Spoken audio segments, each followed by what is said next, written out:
Hi, my name's Billy, I read books, and welcome back to my channel, Book Reading Billy. And welcome to my weekend wrap up for the fantasy and science fiction books I've been reading this week. And last time I spoke to you, I was nearly done with The Forever War, and I finished it off. And I had a good time with it. It was good. You wouldn't know it was written when it was. You wouldn't know it was a classic science fiction book. You know, because sometimes you can read books that are old. I think this was written in the 70s. Sometimes you can read books written in that era and it can feel a bit clunky. It's a sign of its time more than anything. But other than maybe some of the dates to start with are a little bit out with this, otherwise you wouldn't know. So The Forever War by Joe Haldeman, I give it 4 out of 5 all in all. And if you're wondering about ever picking that up, got any concerns thinking it's going to be a bit dated or a bit old-fashioned or something, it's not. It's good. Give it a whirl. So I finished that, and then I started Never Die by Rob J. Hayes, and I'm about halfway through that book currently. It's a standalone, it's not that big, but I think this is a case of one book too far for me, because I've been reading ever since I got into a bit of a slump after Malazan, Book of the Fallen. I've been wanting I've been reading smaller series, maybe trilogies, and then I've been picking at smaller books, standalone books, and that was the right thing for me to do at the time. But I'm craving something bigger now, a bigger series, something to get my teeth into more, with more world building, a bigger world at play, really. So if you think about it, I've read the first 3 Cradle books, and now I know Cradle is a 10-book series. I know it's character development and leveling up, and there's lots of stuff going on, but they're still small books. I'm wanting bigger books. So I've been reading Cradle, I read The Black Orcs, I read that pile of crap. I read The Forever War. There's something else I've read in there as well, which I'm going to kick myself over. I can't remember what that was. But anyway, I've been reading shorter books, standalone books, and I'm wanting something bigger and deeper. So that's a very long-winded way of saying I've also started The King's Dragon by Kate Elliott. And this is book 1 of the Crown of Stars series. As you can see, that's a bigger book. I think that's near enough 600 pages. And it's just got a lovely feel to it. It's like, it just feels great in your hand. It's not a big trade paperback book. It's just a normal mass market paperback book. It's got quite a bit of depth to it. Feels good in your hand. Looks like it's going to be traditional fantasy. I don't know if it is. But all straight away, and I've only read about 40 pages. Straight away, I'm feeling like that itch is starting to be scratched. As if, yes, that is definitely what I need. So, Never Die is probably the wrong book at the wrong time. There's nothing wrong with it. It's a good book. But if someone had told me it was written by Will White, the author of Cradle, it's a different book in a different world, I'd probably believe them, because I kind of see similarities, and it's kind of a bit of the same feel, about it. And yeah, I feel bad because I'm probably reading it at the wrong time. I'm not getting the right amount of enjoyment out of it. So I'm hoping King's Dragon and Kate Elliott will scratch the itch that I need. But this week, really, reading wise, I've not really done a massive amount. When I was about to film this video, I was thinking, what is it I've actually read? I had about 20 pages of that to go. I've read half of Never Die, and that's not a particularly big book. And I've read 40 pages of King's Dragon. But I was thinking, well, shall I even do this video? Why have I not been reading? But work's getting busy, my shifts are a bit busy, I'm doing a lot of running. And when you factor all that into the fact that I'm also an old man, I'm tired. And when I'm tired, picking up a book turns me into a nodding dog. I'm basically like that. Like that. So that's probably another reason why Never Die is just maybe not working for me as well as it should do. I think if I'd picked that up at a different time, if I'd have picked that up instead of Black Orcs, for example, that I read a couple of weeks ago, then I'd probably be saying, yeah, Never Die is going to be a 4-star book.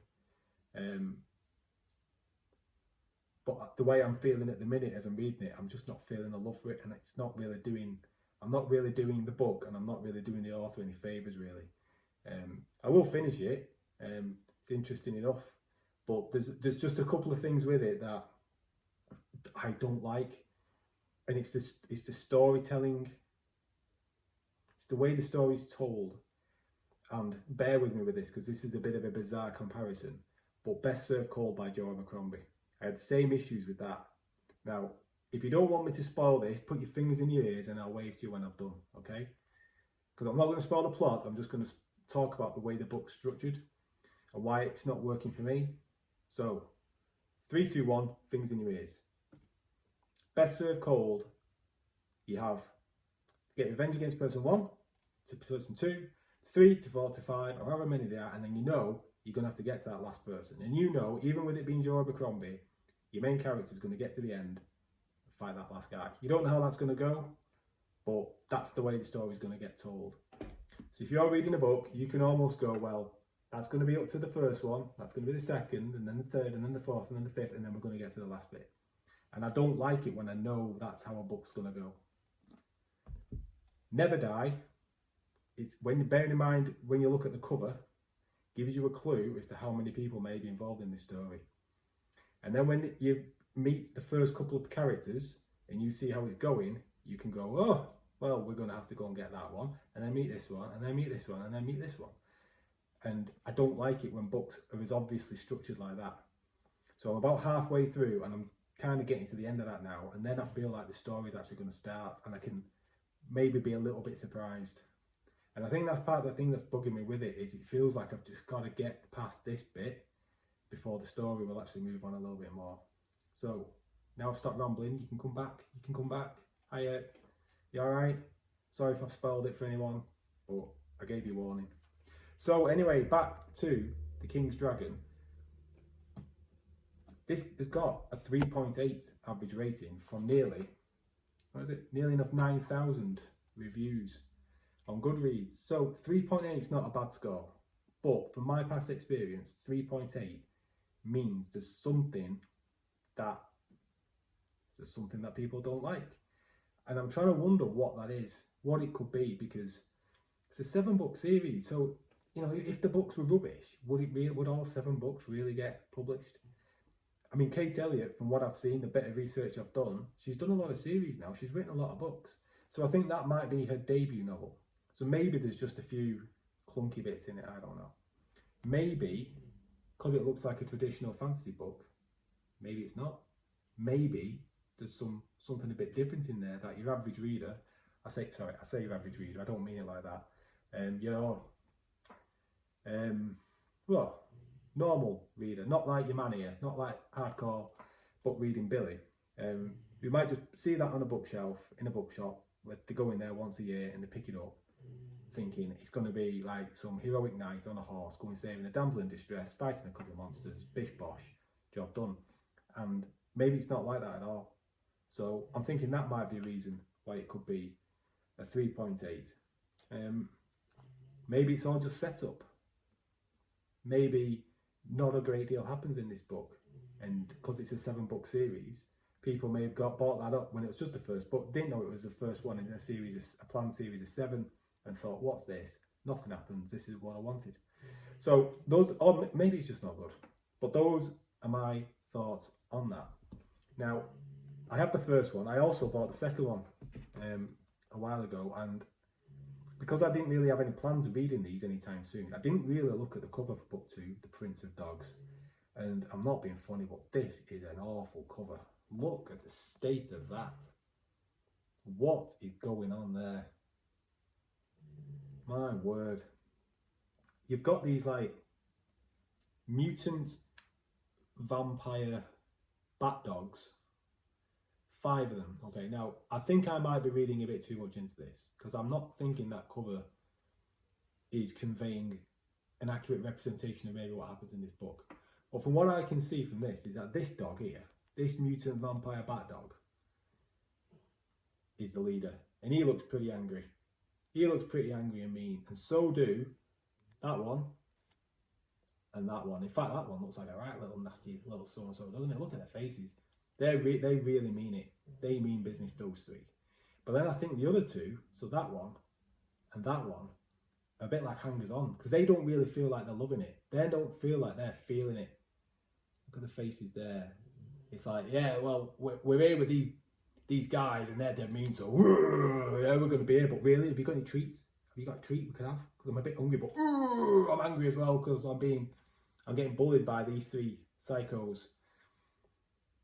I think I'm reading too much into that, and I doubt that's going to be a plot line in the book. If it is, I will be surprised.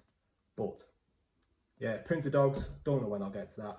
Generally, I don't read 2 books in the same series back to back. So once I've read King's Dragon, I will probably have a break. And I did say in my TBR that I was going to get to Iain M. Banks' Use of Weapons, and I basically had to knock that back a bit in the schedule. And you're going to go, but Billy, you ruggedly handsome individual, you just said you wanted to read a book in a bigger series with lots of world building, and that is a book in a 10-book series of science fiction from one of the best English science fiction writers has ever been. Why don't you read that? Well, that will be a very good point. And my answer would be, you can read these as standalones. It's part of an overall series. The books aren't that big. Yes, it's part of a 10-book series, but it's not like a chronological series. It's not like, for example, say, The Wheel of Time or The Realm of the Elderlings, where you would read it all in order. Or any normal trilogy that you would read. You wouldn't just go for a trilogy and pick up book 3, book 2 and book 1, because it'd be all out of kilter, wouldn't it? But from what I understand with these, hence why I'm going for this one, and I think this is either book 3 or book 4, you can read them in any order. So my plan is finish that, then go for this if I've got time. And that should see me through the week, because I've still got Never Die to finish as well. But anyway, that's my plan. So, what do you think? Have you read that Kate Elliott book? What was it like? Why has it got a 3.8 rating? And Never Die, am I being harsh with it? Did you like it? Or do you agree it's just the wrong book at the wrong time for me? So, that's it. I hope you have a good weekend. Have a good time, stay safe, and I'll see you again in the next video. Bye.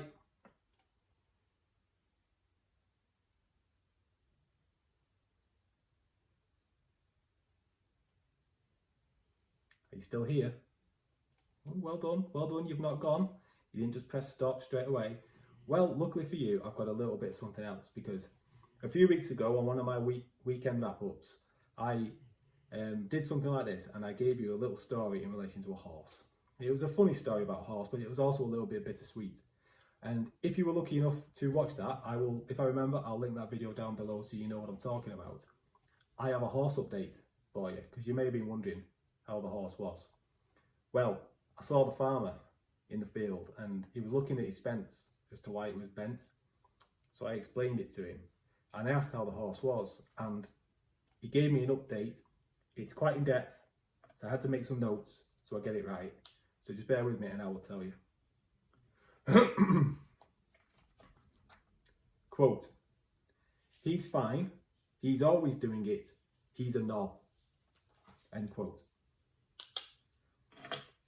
So there you go, the horse is fine, he's just a pillock. He was flirting with the girl horses, and he does stupid things and gets himself stuck quite a lot. So happy days, he's alright, and all's good. So I'm definitely going now. I'll see you again. Bye.